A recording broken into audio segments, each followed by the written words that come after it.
Welcome to your MVPD monthly update, where we share a few notable cases from this past month. Unfortunately, once again, we've got a bunch of DUIs.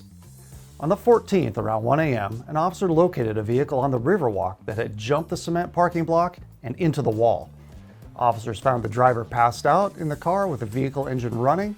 And upon waking him up, he was not impressed with the officer's presence. Wasn't behind the car. You're under arrest for DUI. Do you want? Was not behind the wheel of the car. Do you want to talk yes or no? You can suck it. Okay. The man was arrested and booked for DUI. On the 24th, as officers were investigating a crash on Broad at Blodgett Road, a second crash happened where the car drove through the intersection and into the blackberry bushes on the side of the hill. You have your driver's license on you? Yeah. Stay right here. I'm not gonna car. It's fine if it's in the car. Yeah, it's in the car. Okay. You said you're going to the chickens? Oh, Yeah. Where are the chickens at? What do you do for the chickens? Where are you coming from? Where was it? I think it was Arlington. Do you know what town you're in now? Yeah. What town?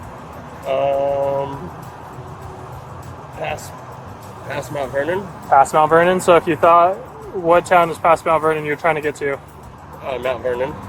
You're trying to get to Mount Vernon? Yeah, that's where I live. But you think you're past Mount Vernon right now? No. Where do you think you're at? I have no clue.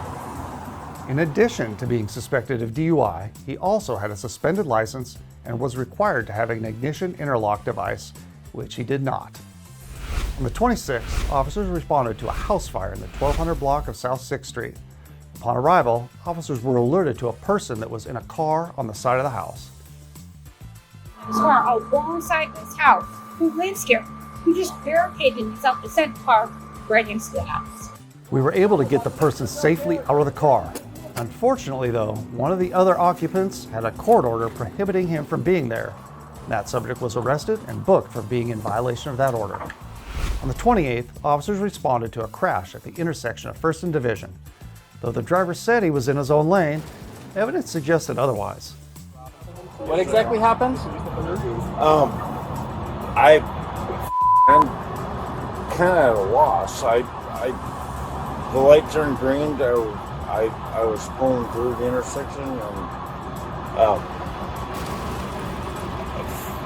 and here you are. Officers saw signs of intoxication and the driver was arrested for DUI.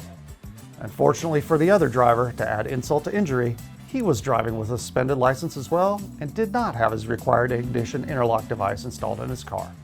Thanks for watching, and we'll see you next month.